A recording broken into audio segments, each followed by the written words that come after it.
responsabilidade muito grande estar aqui hoje à noite. Levante suas mãos. Não desconsiderando as oportunidades, mas considerando muito mais, amado, a responsabilidade de falar aquilo que Deus quer que fale. Às vezes nós precisamos considerar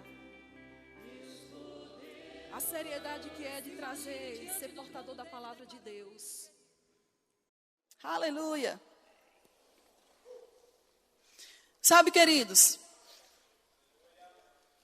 mas quem já andou com uma pessoa num carro e essa pessoa ela não tem segurança para dirigir, ela fica acelera e solta, acelera e solta, acelera e solta. Aí quando vê um carro vindo na direção dela ou vindo para cá, tem um espaço enorme, mas ela já coloca o pé no freio. Aí vê que tem espaço, aí tira o pé no freio, aí coloca o pé no acelerador, aí tira do acelerador e põe o pé no freio. E o carro vai andando assim, dando soluço. Já andou com alguém assim? É horrível. Porque a pessoa não tem segurança e você também fica sem segurança. Não é verdade? Sabe, queridos, a pergunta para hoje à noite é: quem está puxando seu carro? Como é que você está dirigindo seu carro, sua vida?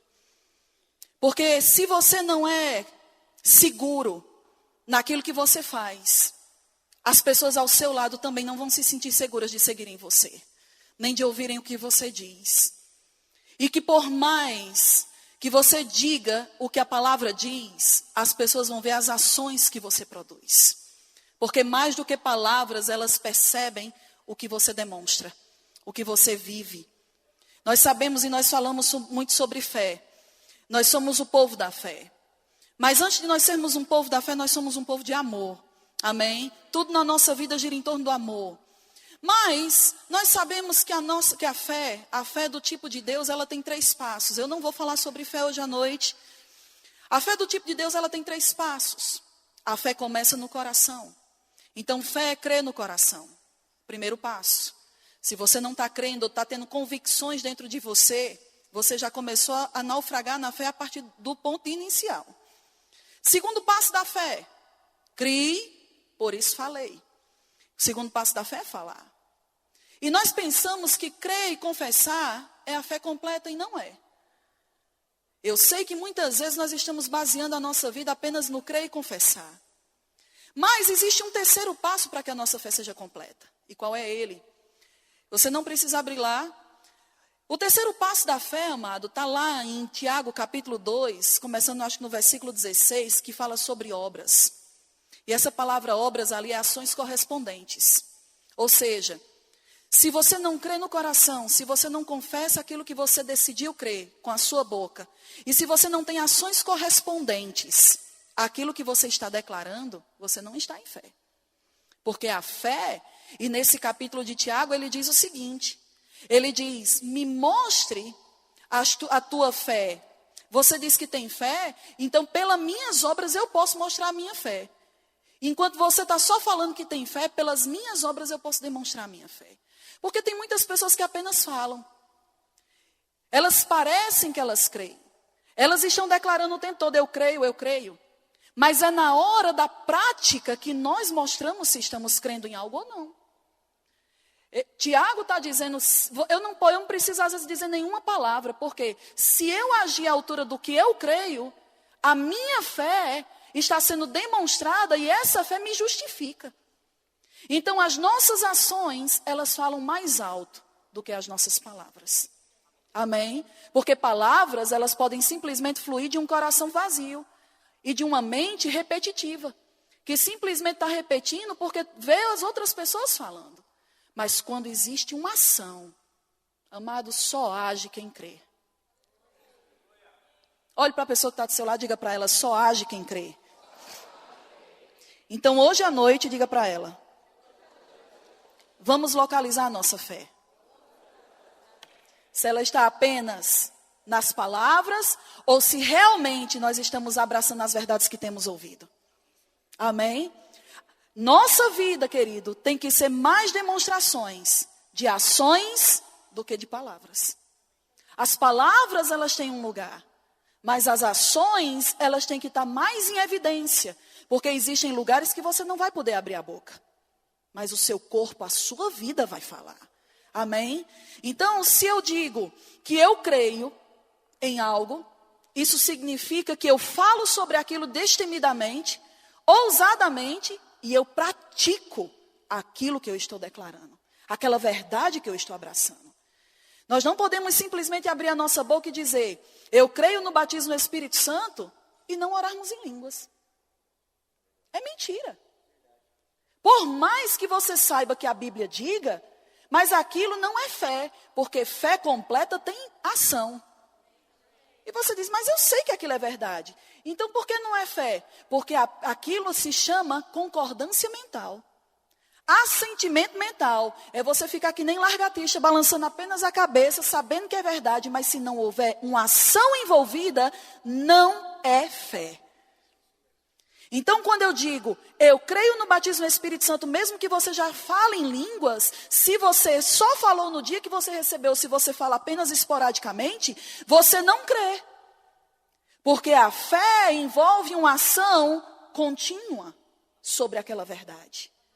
Se eu digo que eu creio na lei da semeadura, quando a Bíblia diz, dai e dá-se-vos-á, boa medida, recalcada, sacudida e transbordante, eu grito, eu pulo, quando esse versículo é mencionado, amados, não adianta apenas eu dizer, Pai, obrigado por você me dando, se a minha ação de dar em primeiro lugar não está em evidência. Você não está crendo. A fé, para ser fé, tem que ter ações manifestas. O que é que Jesus diz? Ele diz, nós não somos luz para estarmos debaixo da cama. A nossa vida, a nossa luz, ela tem que estar sendo colocada em cima do poste. Porque quem passa tem que ver aquilo que nós estamos mostrando. Amém? E eu quero mostrar outra coisa para você. Olha só, abre sua Bíblia em João. Evangelho de João, capítulo 14.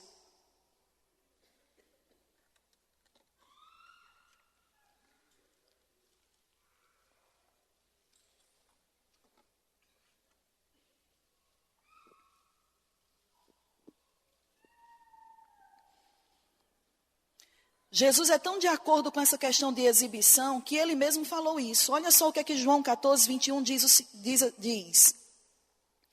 Ele diz assim, aquele que tem os meus mandamentos e os guarda, esse é o que me ama. Aí ele diz, e aquele que me ama será amado por meu Pai, e eu também o amarei e me manifestarei a ele. Eu gosto dessa palavra manifestar. Olha o que é que essa palavra significa. Essa palavra manifestar significa exibir, mostrar-se, tornar-se público. Deus é exibido, querido. Deus, ele gosta de se exibir. A Bíblia Amplificada fala, eu me deixarei ser claramente visto por ele e me tornarei real para ele. Deus, ele não se mostrou através de Jesus como aquela pessoa que dirige o carro um pouquinho e se escondia. Mostrava um pouquinho e se escondia. Ou aquela pessoa que tem medo da água, ou nunca entrou na praia, que chega na ponta da água, bota a pontinha do dedo e vê se está frio. Ele corre para trás. A nossa vida, ela não pode ser uma manifestação de ações que um pouquinho crê e um pouquinho não crê. Que um pouquinho entra e um pouquinho não entra. Eu creio só nisso, mas isso aqui não. Eu vou só até aqui, porque aqui é meu limite. Não, querido, dentro de você não existe limite. Você tem que ser exatamente como você é por dentro. Então, hoje à noite é dia de você se virar pelo avesso. Porque pelo avesso, você é muito maior por dentro do que você é por fora. Por dentro, amado, quando você se virar pelo avesso, você vai ver a roupa de Cristo em você. Em vez de você estar consciente dessa casca limitada, você vai ter uma concepção de que você é corajoso, de que você é poderoso, de que você é ungido, de que você é curado, de que você tem a sabedoria de Deus e de que você pode fazer muito mais do que você está fazendo hoje. Nós estamos andando muito no limite. Nós estamos andando muito engessados. E eu pergunto, por que isso acontece? Porque nós não estamos permitindo que a coisa certa nos puxe. E o que é a coisa certa? Agora vamos entrar no que Deus colocou no meu coração. Vai lá para Gênesis capítulo 1.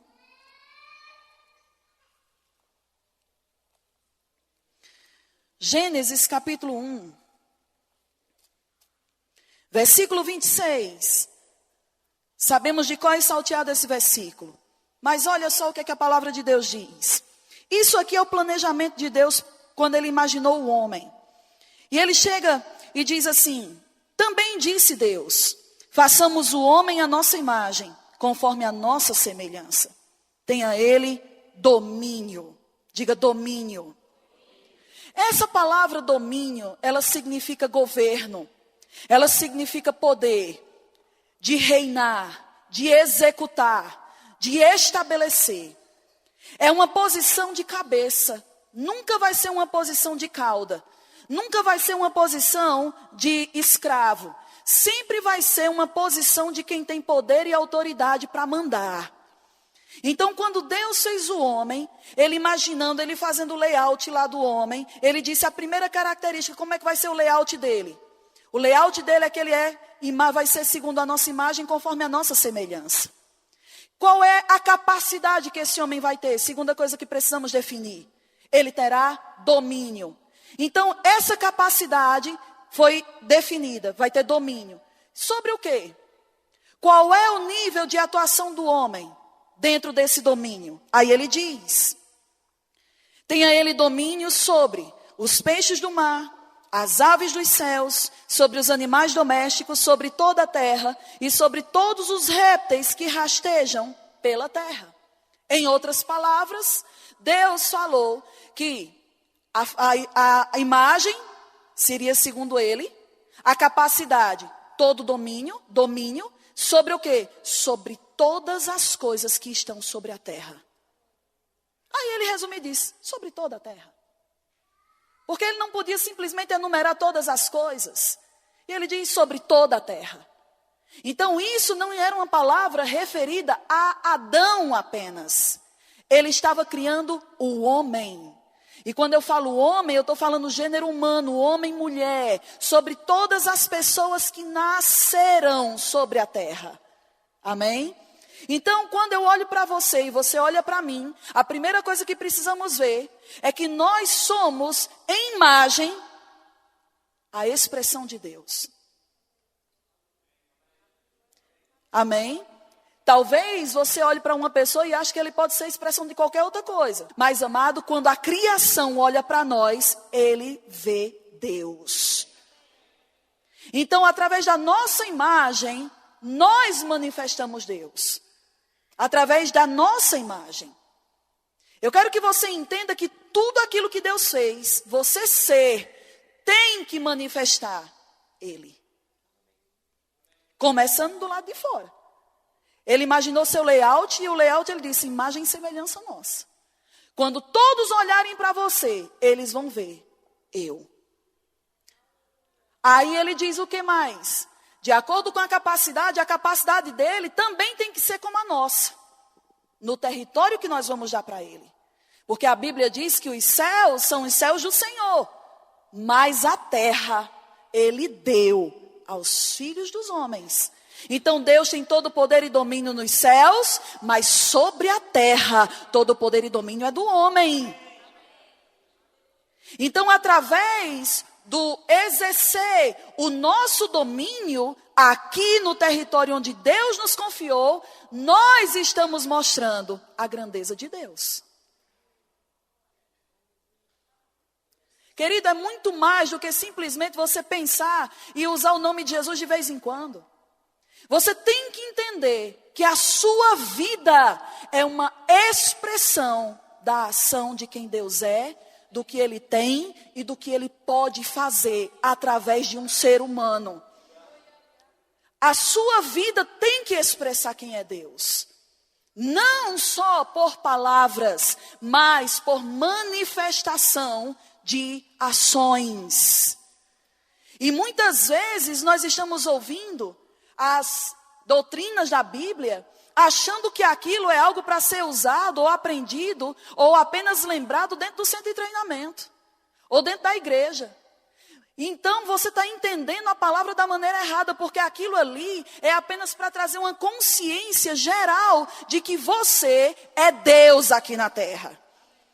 E Deus, ele não fica de vez em quando lembrando, eita, eu tenho que fazer isso. Eita, agora eu tenho que usar o meu nome. Não, agora eu tenho que fazer aquilo. Não, aquilo é uma consciência que veio para ele, do que ele é. Da mesma maneira que Deus, ele é consciente do que ele é, e ele exerce a liberdade de manifestar liberalmente o que ele diz, eu sou o alfa e o ômega. Eu sou o princípio e o fim. Amado, Deus não tem vergonha de dizer o que ele é. Deus não fica inibido de dizer o que ele tem. Deus não é inibido de manifestar a sua grandeza. E por que nós ficamos assim?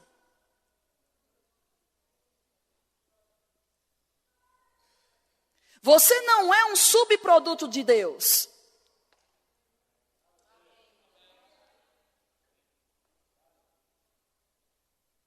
E nós temos vergonha muitas vezes de levantar as verdades daquilo que nós somos.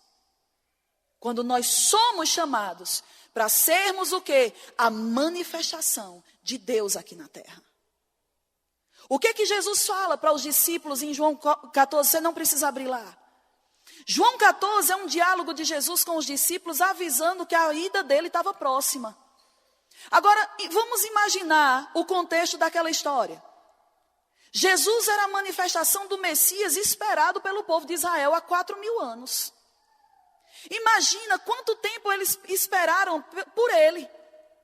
Aí quando Jesus se revela na idade de 30 anos, fica 3 anos e meio no ministério, o povo começa a desfrutar da glória de Deus, começa a ver Deus através de Jesus, começa a ver os sinais, os milagres, a palavra que preenche, que aviva o propósito do que Deus disse para eles.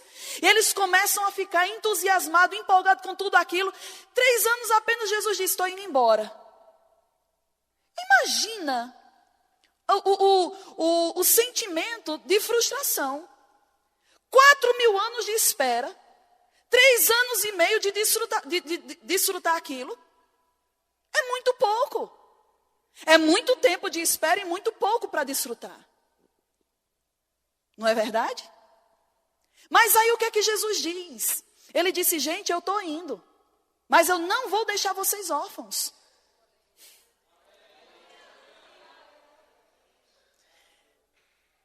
Querida, é tão profundo e tão precioso o que Jesus passa a dizer.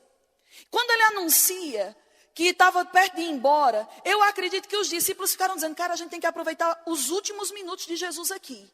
Para a gente perguntar o que a gente precisa perguntar, para a gente fazer o que precisa fazer, para que a gente possa simplesmente sugar dele o máximo que a gente pode enquanto ele está conosco. Eu acredito que essa foi a ideia que Filipe teve quando fez aquela pergunta conhecida. Por quê? Porque Filipe chega para Jesus e diz, Senhor, antes de você ir, mostra-nos o Pai. Jesus olha para Filipe, acho que Filipe fez aquela pergunta achando que ele ia fazer uma pergunta profunda. Quebrou a cara.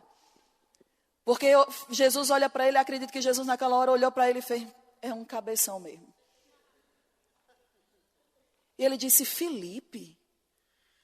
Pela frase, ele mostra indignação. Ele diz, Filipe, há tanto tempo eu estou com vocês e você vem com essa pergunta, mostra-nos o Pai. Por que Jesus estava admirado com a pergunta de Filipe? Porque todas as obras que ele realizou e todas as palavras que ele disse, eu não falo de mim mesmo, eu não faço por mim mesmo, eu só falo aquilo que eu ouço o Pai falar, eu só faço aquilo que eu vejo o Pai fazer. Quem vê a mim, vê o Pai. Porque eu e o Pai somos um. Então, em todo o tempo, Jesus estava sendo o quê? A manifestação de Deus aqui na terra. Aí Filipe vem perguntando quem é o Pai? Quem era o Pai? Era exatamente aquilo que Jesus estava demonstrando. E ele disse, quem vê a mim, Filipe, vê o Pai. Se você não crê por causa das palavras, creia pelo menos por causa das mesmas obras. Obras. Obras. Obras. Obras. Chegou um tempo que a gente está falando demais e está fazendo pouco demais. As pessoas vão começar a ver Jesus em nós, não por causa de palavras, amado, porque palavra está cheio, mas por causa das mesmas obras. Obras de quê? De domínio, de poder, de autoridade, de governo, de reino.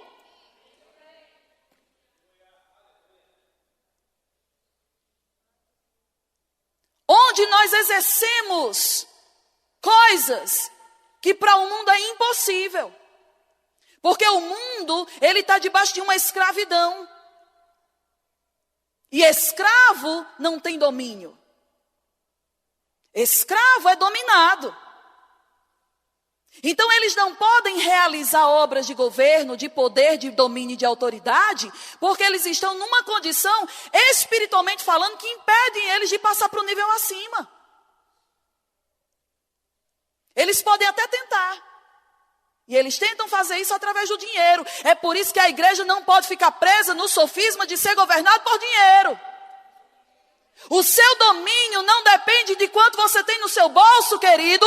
O seu domínio depende do poder e da capacidade que está dentro do seu próprio espírito. E quando você vive por ele, dinheiro não vai ser problema para você, não vai te limitar, não vai te governar e não vai determinar que ações você terá. Porque se Deus falar com você para dar ou não dar ou para jogar, amado, você obedece, porque aquilo não é o que estabelece o governo e o domínio de Deus sobre a tua vida. Para o mundo é. Mas o máximo que eles podem fazer é chegar nesse ponto de autoridade através do dinheiro.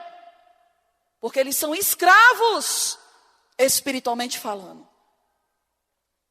Mas, amados, essa não é a nossa condição. Nós podemos passar para os níveis acima, porque toda parede de inimizade e todo pecado foi destruído. E no momento que nós entramos nisso aí, as nossas algemas caíram por terra e nós subimos no elevador de Deus, amado, e fomos assentar nos lugares mais altos do universo, no maior lugar de autoridade que possa existir.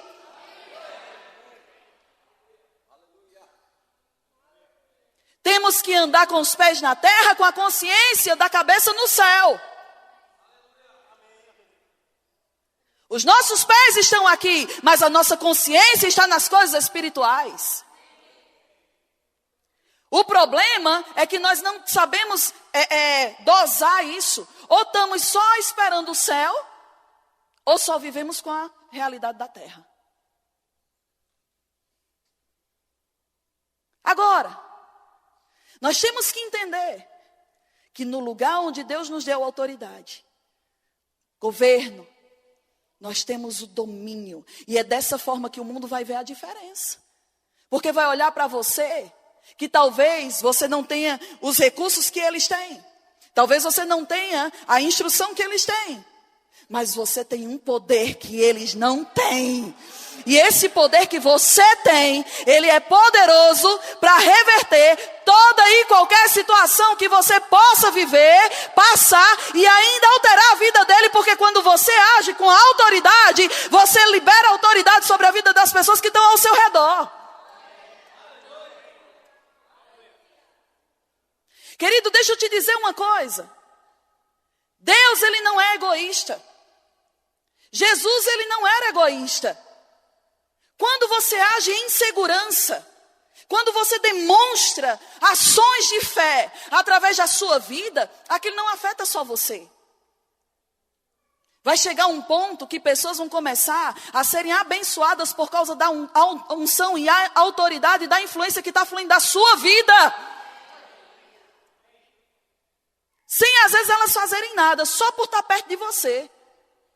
E sabe por quê? Porque aquilo vai despertar nela o desejo de começar a andar como você anda. E quando eu falo autoridade, influência, eu não estou falando sobre autoridade no nome de Jesus, não. Porque Jesus chega certa vez numa sinagoga e começa a pregar a palavra. E os religiosos daquela época se espantaram com aquilo que ele estava falando. Por quê? Não porque aquilo que ele estava falando era tão absurdo, mas por causa da maneira como ele falava. Ele diz, esse homem fala como quem tem autoridade. E você fala como? O que você está demonstrando através das palavras que você está declarando? Como você pode estar demonstrando a grandeza de Deus e o poder de Deus dentro de você, se você fica como aquele carro, uma hora acelera, uma hora freia, uma hora acelera, outra hora freia? Você se imagina, você pode imaginar Deus assim? Jesus expulsando um demônio. Sai. Ai, meu Deus. Acho que não saiu, não. Peraí. Vai. Não.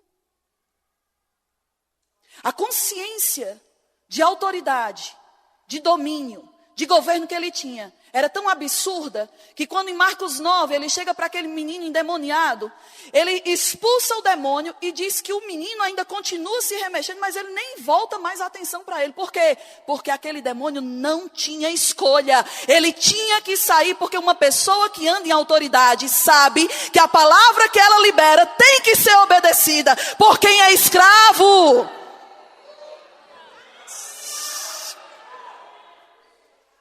Eu vou repetir. Quando a palavra sai pela boca de uma autoridade, quem é escravo tem que obedecer.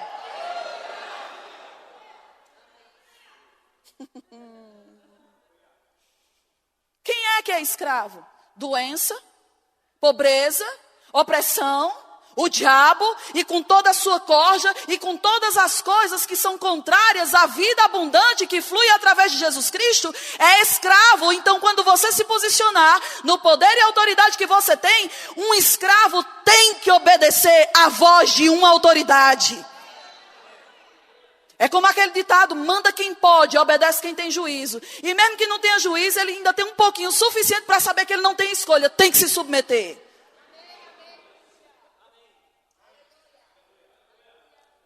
Como você está demonstrando Deus? Através das suas ações. Como? Se na hora até mesmo de falar dele. Eu sei, amados, que existem limitações na nossa vida humana. E o problema é que você nunca ultrapassa esse limite, porque você só vive consciente disso. As pessoas já sabem, eu já falei meu testemunho, eu era uma pessoa muito medrosa. Às vezes as pessoas me vêm ministrando e dizem, nossa, como eu queria ser como você. Eu disse, se você quer ser como eu, faça o que eu fiz. O problema é que as pessoas estão querendo ser o que os grandes homens e mulheres são, sem querer trilhar o mesmo caminho que eles trilharam. E as pessoas olham a vida delas apenas aqui. E uma vez eu estava vendo uma matéria e diz, os campeões na realidade eles não acontecem em cima dos ringues. O campeão verdadeiro acontece nos lugares árduos de treinamento.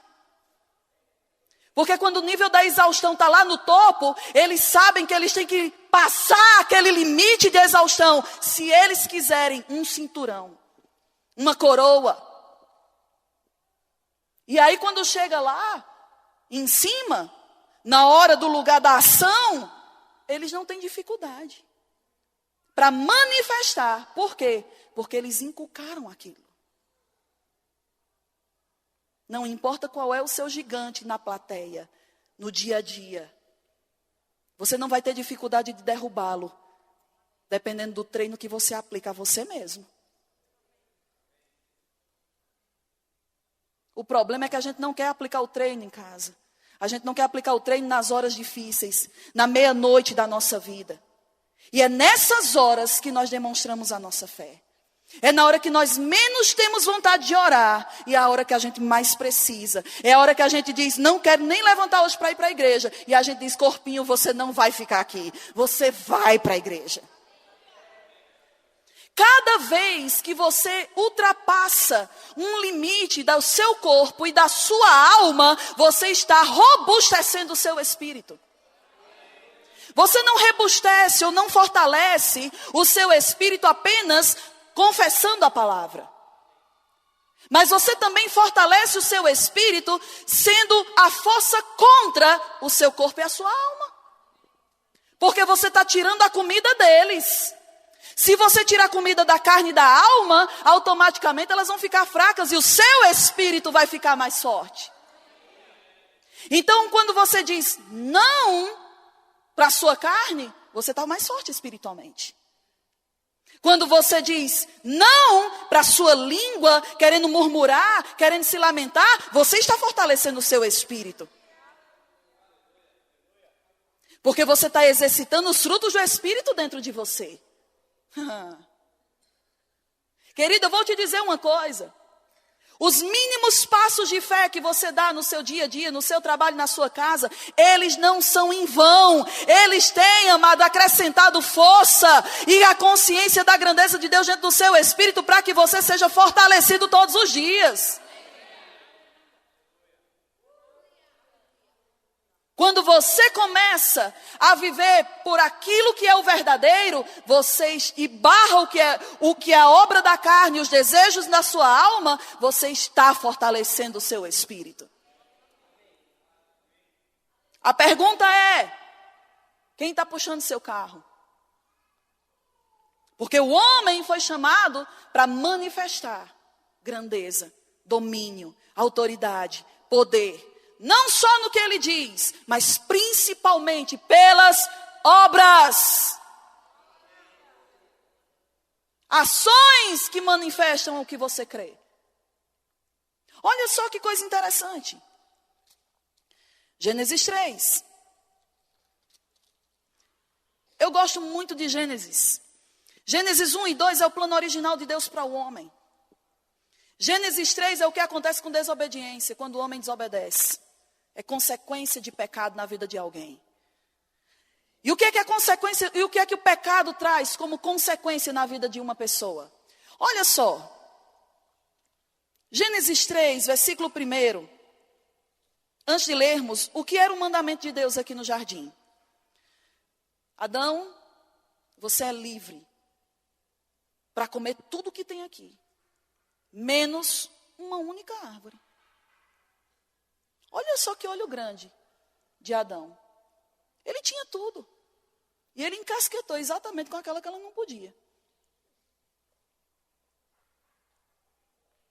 Aí diz, mas a culpada não foi Adão, foi Eva. Mas onde era que estava Adão, que era o cabeça? Teve um que não entendeu, vou dizer de novo. Marido e esposa não é chamado para andar separado, não.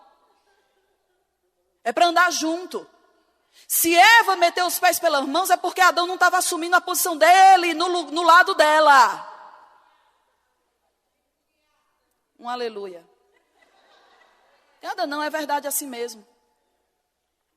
Homem casado sozinho não presta, e mulher casada sozinha também não presta.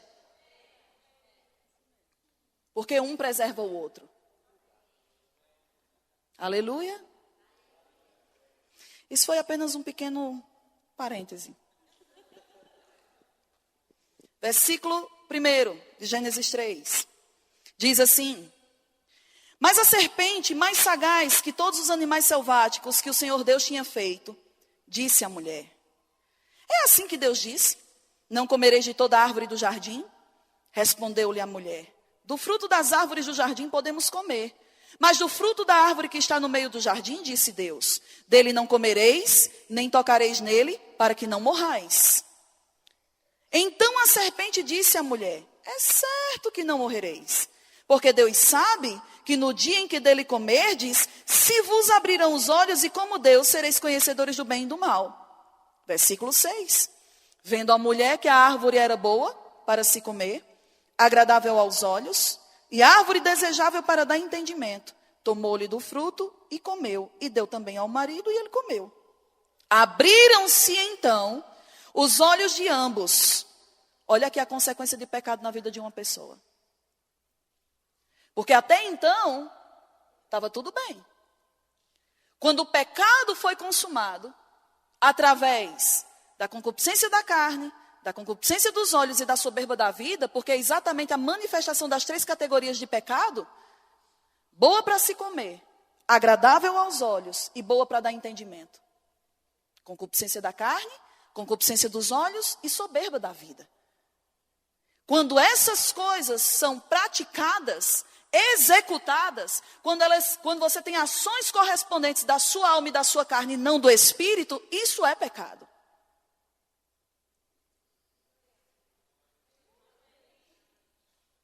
A gente acha que pecado é só se prostituir, mentir. Mas quando você está manifestando obras da carne e de uma alma não renovada, isso é pecado.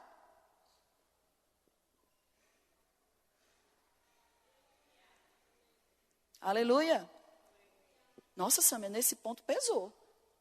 É para pesar mesmo. Sabe por quê? Porque você vai pensar 2 vezes antes de você manifestar o que você está sentindo. Antes de você manifestar a vontade que está na sua carne para executar ela. Quando a gente coloca pecado apenas como mentira, adultério e prostituição, é muito fácil. Porque quem tem um pouco de conhecimento e de vida com Deus não está mais envolvido nisso. Aí você fica se achando o santão da história. Mas dentro está cheio de mentira, de motivações erradas, de sentimentos errados, de mágoa, de inveja. Está manifestando ciúme. Está manifestando iras, divisões. Isso é pecado, irmão. Porque é uma manifestação, é uma ação correspondente aos desejos da carne e da alma. Continua rindo. Quero ver sua alegria. Diga, é um culto do Espírito Santo.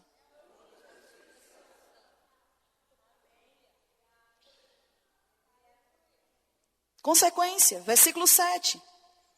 Abriram-se então os olhos de ambos, e percebendo que estavam nus, coseram folhas de figueira e fizeram cintas para si. Toda vez que você manifesta, ou que você executa pecado na sua vida, a consequência é isso aqui. Os seus olhos para as coisas naturais, para as suas próprias imperfeições, é o que vai ficar mais em evidência. Abriram-se então os olhos. Aquilo eram olhos naturais. Consciente das limitações, consciente das imperfeições. Aí o que é que eles fizeram? Coseram folhas de figueira. Sabe o que é isso? Toda vez que estamos caindo ou manifestando obras que são contrárias à lei do Espírito, nós queremos arranjar os paliativos para cobrir aquilo ali. Estamos andando errado, mas em compensação fazemos alguma coisa que possa mostrar que aquilo não apareça.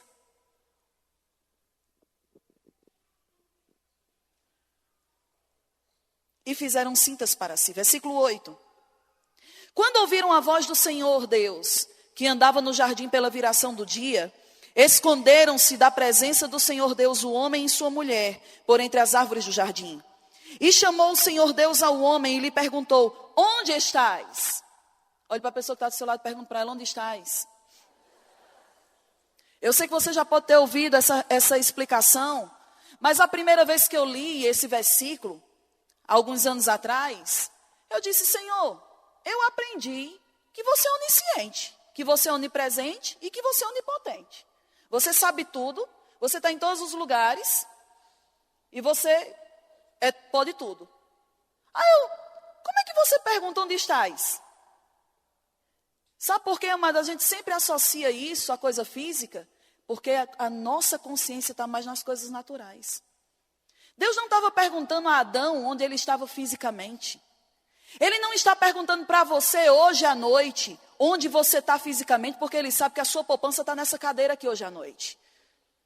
Ele está perguntando onde está você, o homem espiritual, O homem que ele havia criado para demonstrar grandeza, poder e autoridade, que não está no lugar de poder, de grandeza e de autoridade, em domínio, em vez de estar governando, está sendo dominado pelas coisas que estão no mundo.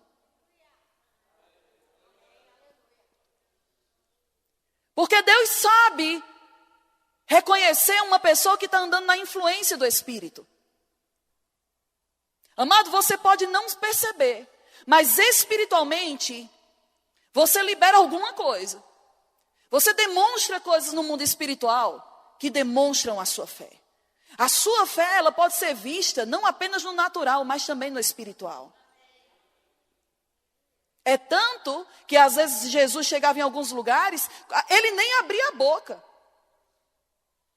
Já chegou aqui? Já veio nos atormentar? Amado, a influência sobre a vida dele assanhava o que estava errado ao redor dele. Porque a unção não fica dentro apenas. Ela sai, ela transpira através de você. Ao ponto da sombra curar alguém. Imagina a consciência que Pedro tinha de quem era que estava dentro dele.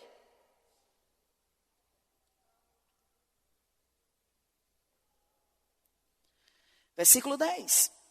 Então respondeu: ouvi a tua voz no jardim, e porque estava nu, tive medo e me escondi. As 3 reações do homem ou da mulher que se rendem às obras da carne e da alma não renovada. Quando eu falo obras da alma não renovada, a expressão da alma não renovada, sabe que uma das coisas que muito tem afligido o povo de Deus é medo? Medo de falar, medo de sair, medo de dirigir, medo de dar, medo disso, medo daquilo. Nós temos que entender, queridos, que não é só as coisas que eu falei, os pecados cabeludos que atravessam a nossa vida, porque a Bíblia fala em Hebreus sobre pesos e pecados. Nem tudo aquilo que é pecado, que é peso, é pecado. O que é peso? São coisas que estão deixando você lento. Você não está trazendo nenhuma infração, mas em compensação, você, através daquele pensamento ou daquele procedimento, também não tem a manifestação da expressão dentro de você. E eu vou te dizer uma coisa. Quando nós nascemos de novo, nós começamos a associar algumas práticas na nossa vida por repetição, porque não temos entendimento da palavra do que ela diz. Chegamos na igreja e fazemos tudo o que todo mundo faz, porque queremos nos envolver e nos integrar com o grupo que agora nós pertencemos. E começamos a fazer as coisas por repetição. O povo bate palma, você bate palma. O povo levanta a mão, você levanta a mão. O povo ora em línguas, você ora em línguas. Mas a repetição é só para chegar, mas não é para crescer. Para crescer em Deus e para produzir frutos, você tem que ter entendimento do que você faz. E às vezes uma vida sem entendimento de que por que você tem que fazer ou por que você não tem que fazer, isso é um peso na sua vida, que não produz crescimento. Mas quando eu comecei o culto hoje à noite, eu disse o seguinte: quem está puxando seu carro? A Bíblia fala aqui sobre os 3 âmbitos do homem sendo afetados pelo pecado. Porque quando Deus confronta Adão, ele diz: onde é que você estava? Ele disse: eu ouvi a sua voz no meio do jardim, tive medo, vi que estava nu, tive medo e me escondi. Então isso mostra o quê? Que quando você está andando mais em expressões da carne e da alma, manifestando ou invalidando ou infringindo o mandamento de Deus, quais são as coisas mais conscientes que vão se levantar dentro de você? O que Adão falou. Vi que estava nu. Consciência do corpo. Tive medo. Consciência da alma. Me escondi. Perdeu a consciência do domínio do Espírito.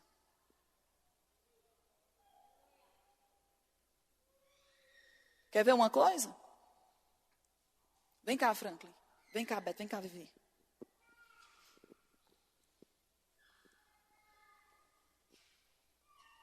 Deixa eu ver.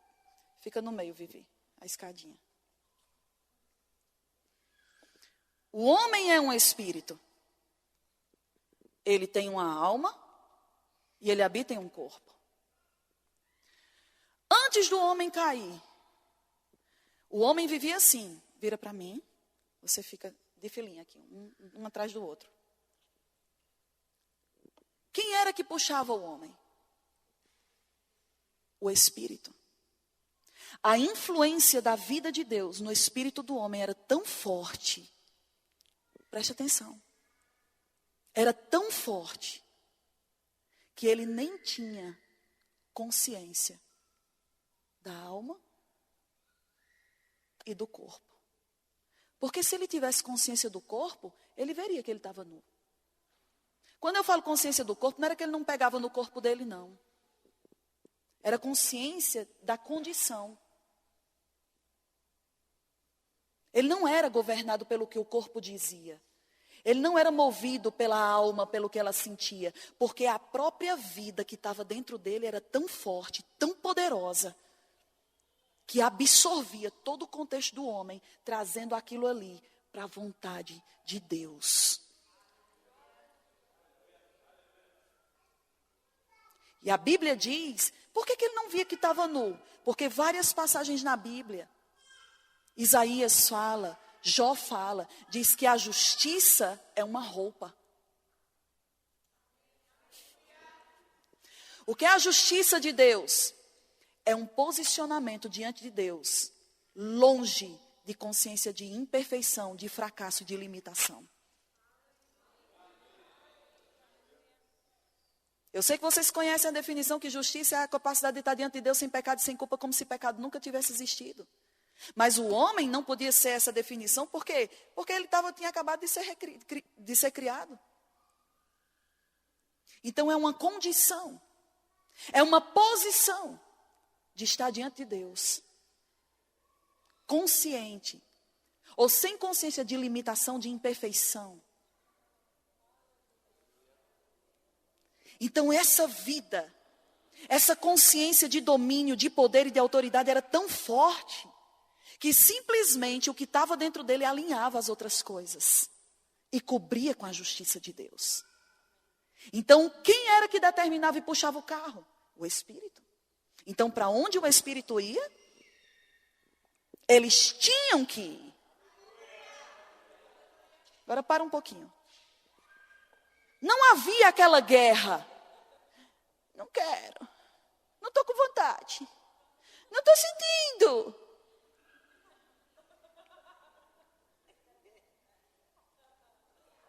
Tem alguém aqui ou já foi para casa? Continua rindo, que a cacetada vem daqui a pouco. Só que aí, o que é que o homem faz? O homem peca. O homem transgride. O homem manifesta a obra no sentido contrário. A fila inverte. Quem era que estava puxando o carro agora? O corpo. Porque a primeira coisa que o homem disse, quando Deus falou, vi que estava nu. Tive medo. Alma. Coitado do espírito. Foi pro rabo da gata. Acabou a consciência. Aquela força, aquela intensidade. Amado, eu imagino. Imagina uma coisa. Nós passamos da morte. Graças a Deus que vocês sabem. Nós passamos. Graças a Deus. E graças a Deus que aqui ninguém vai passar da vida para a morte espiritual. Amém? Nós só provamos a coisa boa da mudança. Agora você já parou para pensar que não foi o caso de Adão? Porque nós ganhamos. Nós éramos fracos. A Bíblia nos chama de pobre, cego e nu. Aí, num piscar de olhos, Deus nos colocou um anel no nosso dedo, calçou os nossos pés, nos deu poder, nos deu autoridade, nos deu a condição de filhos, nos lavou, nos regenerou, nos justificou. Amado, a gente só ganhou. A gente entrou ganhando na Mega Sena de Deus. suprido, abastecido, cheio de coisas. Agora imagina a condição de Adão. Adão tinha tudo: governo, poder, domínio, autoridade, a terra, o jardim. De repente, aquela influência que emanava dele simplesmente foi perdida. Ele querer agora se posicionar dentro de algo que antes ele era acostumado. E agora aquela força não existe mais dentro dele. Vocês estão entendendo? Por mais que ele quisesse, ele não tinha condição. Porque agora tinha alguém que era mais forte. Então agora, para onde a carne sentia, a carne tinha vontade e a alma sentia, agora era isso que estava puxando o homem. Vi que estava nu, tive medo e me escondi. O espírito vai atrás, porque agora ele não tem força para frear mais a carne e a alma. E o que é que a Bíblia diz em Efésios? Nós estávamos mortos em nossos delitos e pecados, andando segundo o curso desse mundo, segundo o príncipe deste mundo, de acordo com os filhos da desobediência. Éramos por natureza filhos da ira. Você era um ser espiritual. O espírito não deixou de existir, mas agora ele não tinha mais poder, não tinha rédea para puxar mais. Só que deixa eu te falar uma coisa. É agora onde entra eu e você. Porque até então aqui estava a humanidade, aqui estava Adão. Você já parou para pensar por que o diabo usa tanto meios visuais? Propaganda de margarina, botou uma mulher pelada. Por quê? Porque o homem caído, ele é governado por isso aqui. Então ele tem que dar o que alimenta o homem caído. Diga homem caído. Diga de novo, homem caído. Diga, homem caído, na Bíblia, ela chama de filho da ira. É governado pelo quê? Pelo corpo e pela alma. Essa era a condição da humanidade. Essa era a nossa condição. Mas deixa eu te dizer uma coisa. Um dia, a luz brilhou em nossos corações.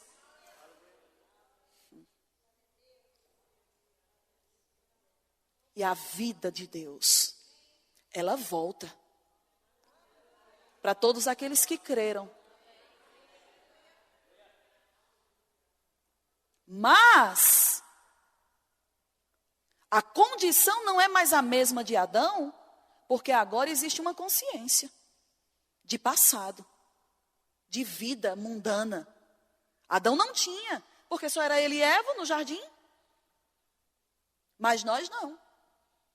Então, queridos, embora nós tenhamos nascido de novo e tenhamos o poder e a evidência, a capacidade, o domínio e o governo dentro do nosso espírito, é possível nós estarmos com a vida de Deus e com todas essas capacidades ainda.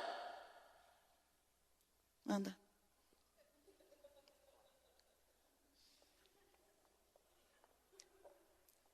Está lá.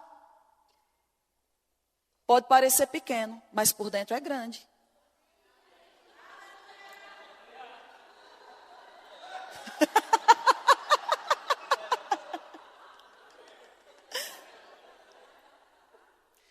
E o que é que você faz quando você anda assim?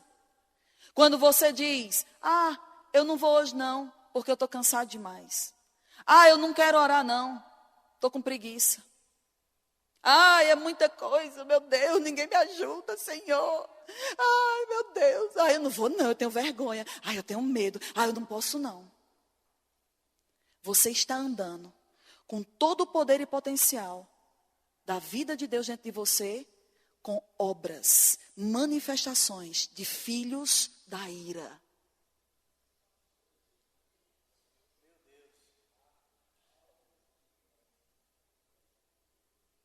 Pô, foi embora? O que vai fazer essa condição mudar? O que você coloca aqui dentro. O problema é que enquanto você estiver alimentando sua alma com as suas desculpas, E enquanto você estiver se submetendo às fomes, aos desejos e às inclinações da sua carne, você está fazendo com que o seu espírito morra de fome, porque não tem como alimentar tudo de uma vez só. Ou você alimenta eles, ou você alimenta ele. Quando você começar, e o que é alimentar o espírito? Começar a alimentar da palavra. Começar a praticar aquilo que é contraditório àquilo ali, manifestar as obras do homem espiritual, do homem recriado. Você está freando aquilo, você está fortalecendo aqui. É como se ele começasse a colocar rédeas. E o que é que uma rédea faz na boca de um cavalo? Ele conduz e ele freia. Porque quando um cavalo, mesmo que ele queira correr, quem vai determinar é quem manda. Quem está montado em cima dele. E se ele quiser correr, epa, você não vai correr.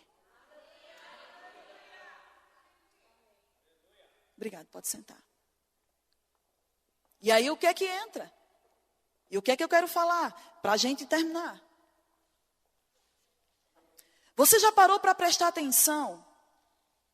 Que Deus, ele simplesmente não apenas mandou Jesus e disse assim, agora, te vira? E aí voltamos no ponto do que Jesus estava falando para os discípulos.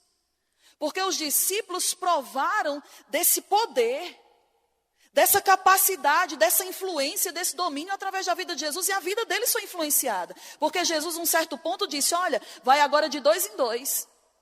E faz isso que eu estou dizendo. E vai acontecer com você também. E eles provaram desse domínio, desse poder, dessa influência. De repente, aquela pessoa que dava o gás nele, está dizendo que vai embora, como é que eles vão ficar? Ai meu Deus, vamos ser tudo umas baratas tontas de novo. E aí o que é que Jesus diz? Abre sua Bíblia lá de novo em João 14.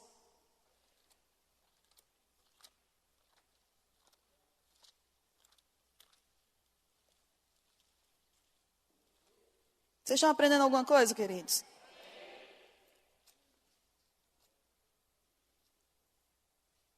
Nossa, como eu amo esse capítulo.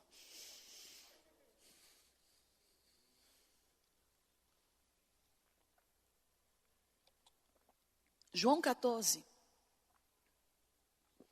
Ele diz, vamos começar no versículo 12. Diz assim, em verdade vos digo, que aquele que crê em mim, fará também. Fará também. Olhe para a pessoa que está do seu lado e diga para ela, fará também. Ele não está falando só sobre os especiais. Porque a pessoa, o povo de Deus tem uma mentalidade de que só quem é ministro pode fazer. Ei, quem crê em mim, fará também. Se você crê nele, você vai fazer. Fará também as obras que eu faço. E quer saber? O negócio ainda melhora. Vão fazer ainda outras maiores. Por quê? Porque eu vou para junto do Pai. Aí eu não entendia quando ele dizia porque eu vou para junto do Pai. Parece que é um negócio tão desconectado do que ele está dizendo. Por que eu vou fazer? Eu vou fazer porque ele vai para junto do Pai? Por quê? Aguenta aí esse voo para junto do Pai que eu te explico. Daqui a pouco. Versículo 13. E tudo quanto pedirdes em meu nome, isso farei, a fim de que o Pai seja glorificado no Filho. Se me pedirdes alguma coisa em meu nome, eu farei. Se me amais, guardareis os meus mandamentos. Agora chega o ápice. Ele diz, se crer, se guardar. Aí ele diz, e eu rogarei ao Pai.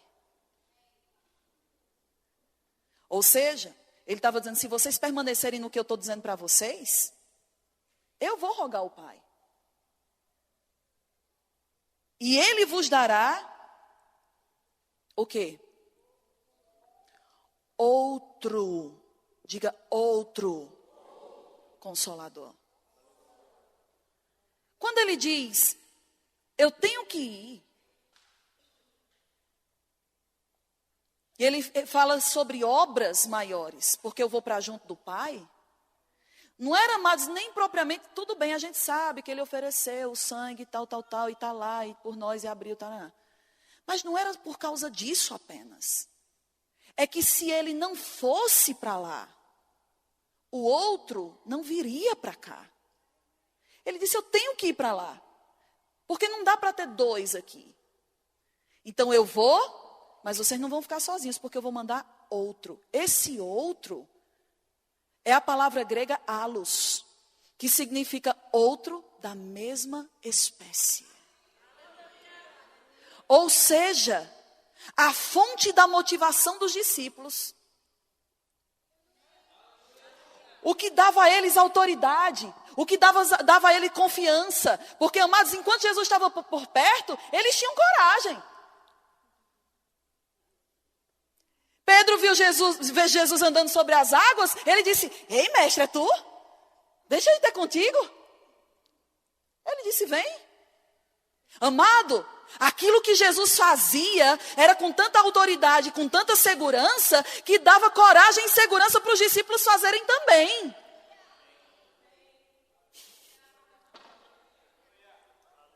Ele disse, ei, vocês não vão ficar sem esse motivador, sem esse ajudador, sem esse intercessor, sem esse fortalecedor. O outro, igual a mim, vai vir, vai ser melhor, porque eu não posso estar em todos os lugares, mas ele pode estar, porque ele vai habitar em você, estar com você até a consumação dos séculos, sendo aquele que vai despertar dentro de você a consciência de poder, de domínio, de governo e de autoridade, para manifestar as obras e outras maiores.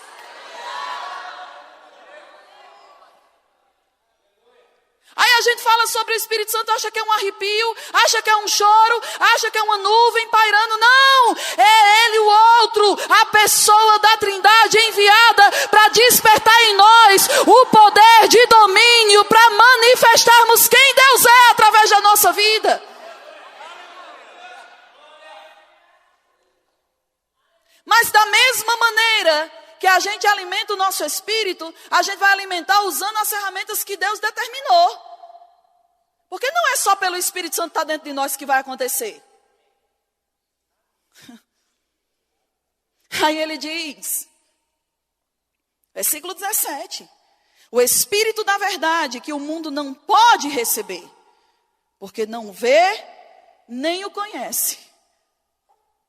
Tem crente dizendo, eu não conheço o Espírito Santo. Nunca ouvi ele falar comigo. Mentira. Porque a Bíblia diz, vós o conheceis. Porque ele habita convosco e estará em vós.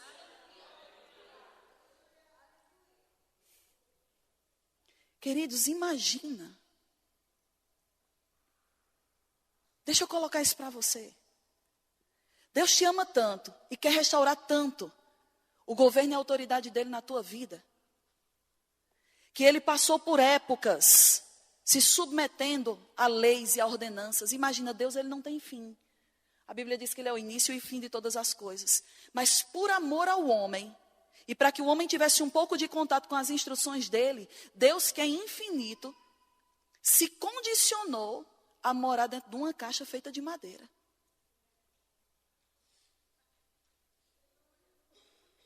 Ele disse, eu vou estar no meio deles. Eu me submeto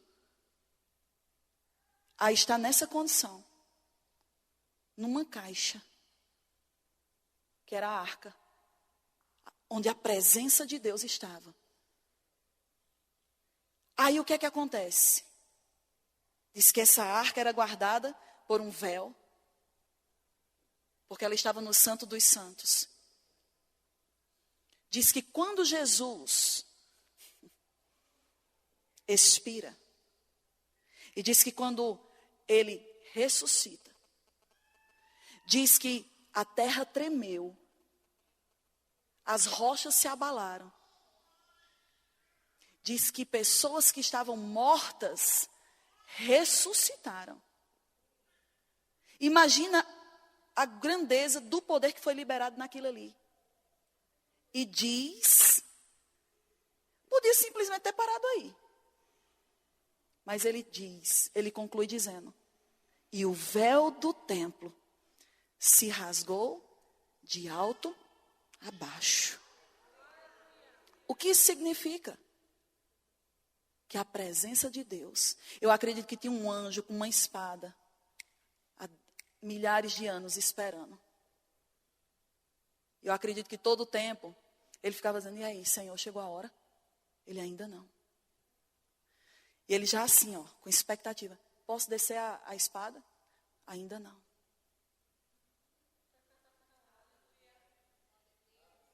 E o desejo de Deus de liberar-se a si mesmo daquele lugar. Mas quando a obra foi estabelecida, ele disse, desce o reio, desce a espada, corta tudo, porque eu vou sair quebrando tudo. Eu vou sair daqui desse lugar apertado. Eu detesto lugar apertado.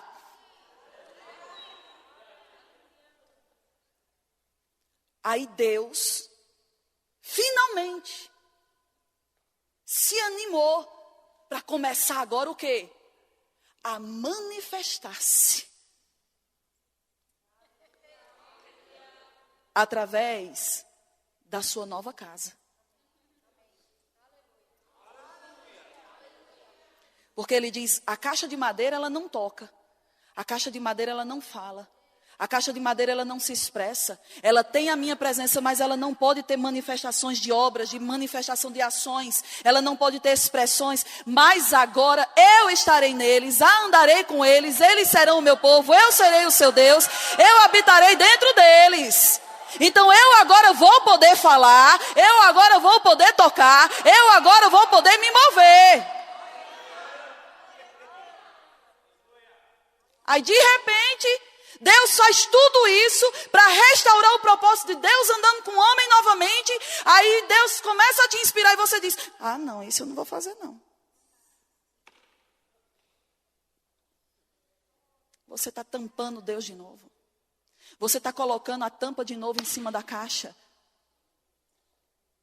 Toda vez que você diz, eu não posso, eu não tenho, eu não consigo, você está colocando Deus preso, limitado de novo dentro de você. É bom a gente dizer que é da fé, com declarações. Mas somos da fé, pela manifestação daquilo que cremos. Ser da fé não é ter apenas a concordância da palavra certa na nossa boca. Eu sou o que a Bíblia diz que eu sou. Eu tenho o que a Bíblia diz que eu tenho. Eu posso o que a Bíblia diz que eu posso. E no primeiro grau de dificuldade, você para e limita a capacidade, o domínio, o governo dela dentro de você para mostrar para você uma pessoa que você ainda não conhece. Porque quando você se rende para o Espírito que está dentro de você, você vai conhecer uma pessoa que você ainda não conhece.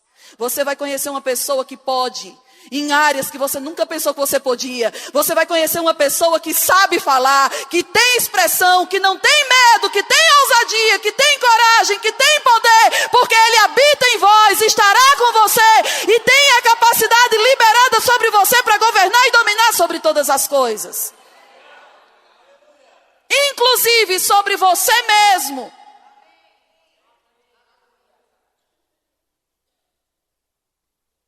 Como? Através da pessoa do Espírito Santo.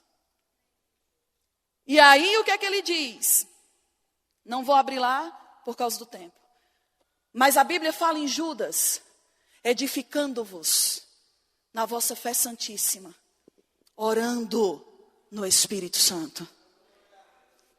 Como é, amado, que nós nos edificamos? O que é edificar é construir.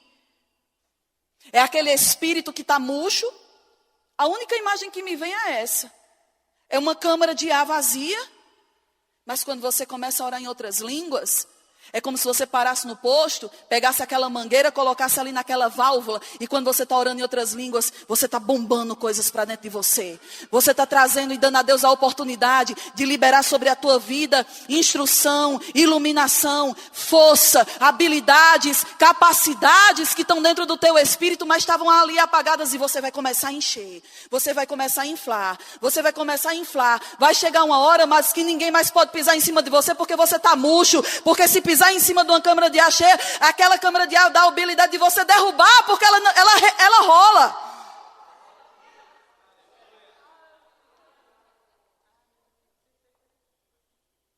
Deus está dizendo, sai, deixa eu sair daqui, deixa eu sair daqui. Abre sua boca e comece a edificar a sua fé.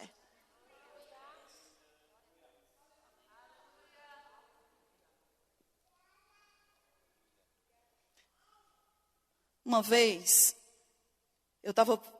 entrei aqui no iPad e tem uma parte que fala sobre os maps, os mapas. Eu acionei porque eu queria procurar uma rua. E a mensagem que chega é, os maps, os mapas, solicita a permissão da sua localização.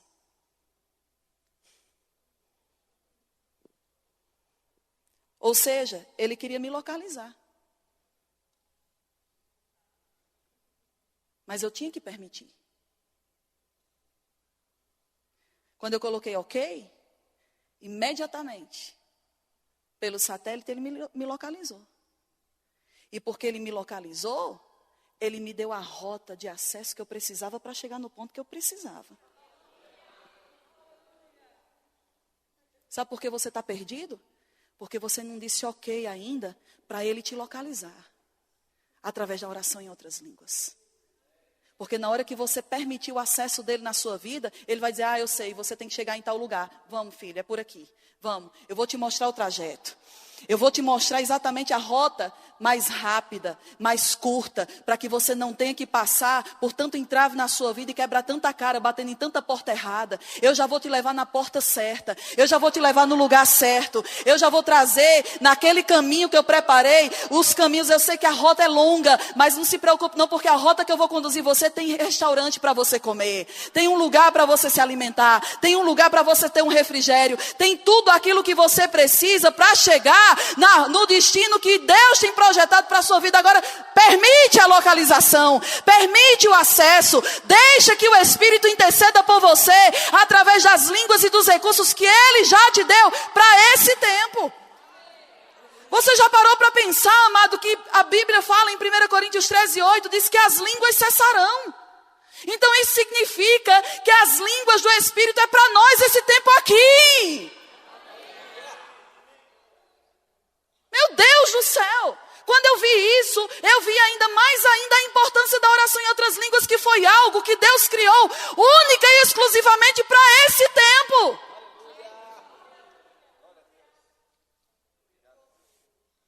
As línguas cessarão.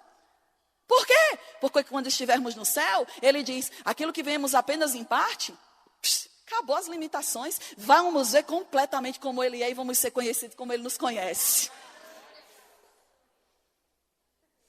Não vai ter mistério, não vai ter cortina, não vai ter sombra. Amado, você não tem noção quando você começa, você pode não estar sentindo, mas você começa. Amado Espírito Santo, aquele que estava lá, se movendo, e que estava, só que a tampa estava lá. Amado, ele começa a se levantar, ele começa a se animar. Ele permitiu a localização. Eu agora vou começar a sondar o Espírito, eu começo a sondar o coração dele. Deixa eu ver aqui o que é que ele precisa. E a Bíblia diz, amado, vem cá vocês dois de novo. A Bíblia diz... Fica aqui. E tu aqui desse lado. Aí está aqui. Deus, o Espírito Santo. E Beto é o crente que está lá. Sem exercer o domínio e a autoridade. Sem exercer aquilo que Deus quer que ele exerça. Aí ele está lá perdido. Coça a cabeça. E diz, Senhor, eu não estou entendendo essa palavra. Senhor, por onde é que eu vou? Eu vou por esse caminho ou vou por aquele? Pai, eu tenho limitações, eu tenho fraquezas. Mas Pai... eu não vou permitir ficar apenas nessas conjecturações para me impedir daquilo que você tem para a minha vida. A sua palavra diz que as línguas são um recurso onde eu posso trazer edificação para a minha vida. E diz que quando eu aciono isso, o Espírito Santo intercede por mim. Ele me sonda, ele vai até mesmo às profundezas do meu coração. E a tua palavra também diz que o teu Espírito conhece até mesmo as profundezas de Deus. Aí o que é que acontece? Aí ele começa a orar em línguas. Aí eu chego, que eu sou o Espírito Santo. Aí eu começo. Tô vendo. Precisa de ajuda naquela área. Não está entendendo o propósito de Deus para a sua vida. Não, você não é assim. E ele está lá, orando em línguas, orando em línguas. Eu vi o que estava dentro dele. E o mesmo acesso que eu tenho ao coração dele é o mesmo acesso que eu, Espírito Santo, tenho acesso ao coração de Deus.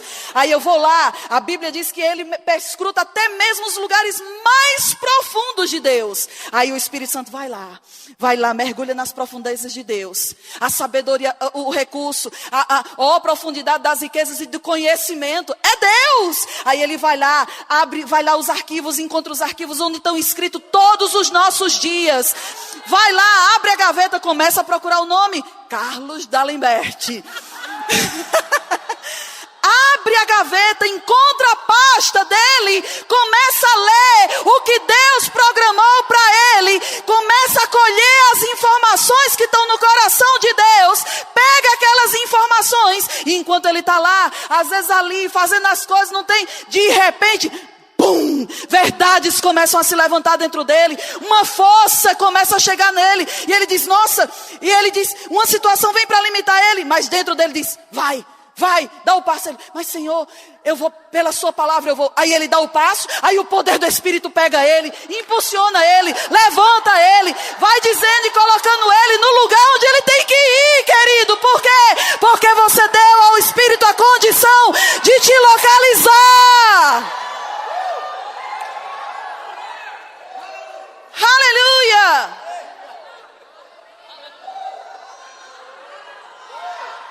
Suas fraquezas vão começar a cair por terra quando você começar a liberar o acesso dele sobre a sua vida. Fique em pé, aleluia.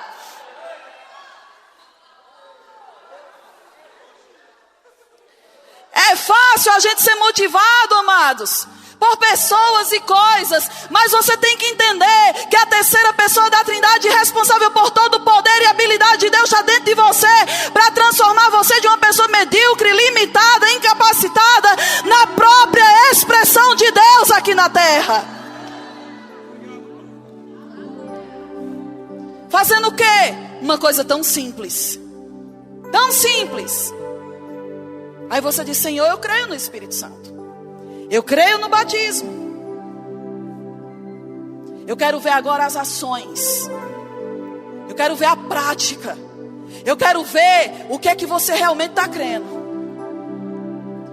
O quanto você crê, amados, é o quanto você manifesta. Então fecha teus olhos agora. E agora com esse entendimento, quem está puxando seu carro? Quem é que está puxando seu carro? Eu sei que muitas vezes se levantam coisas com muita força. E eu sei que às vezes nós erramos e não agimos e não fazemos com perfeição. Não executamos na primeira nem na segunda. Mas o negócio não é, amado, fazer certo na primeira. Às vezes é não parar de fazer e de obedecer, porque uma hora rompe. Então eu quero que você comece agora a levantar dentro de você esse poder, orando intensamente no Espírito Santo. Eu quero que você comece a se ver em todas aquelas áreas e condições que estavam te limitando.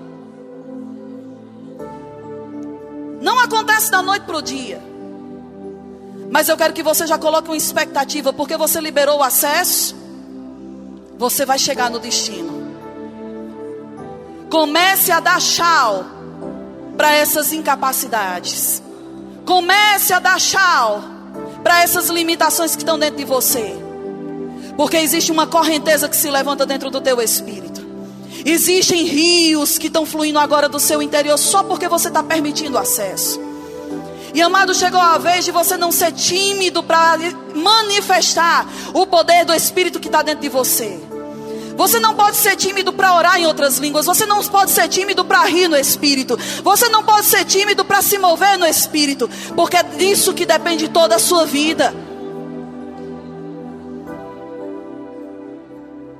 Levante as águas dentro de você. Levante as águas dentro de você.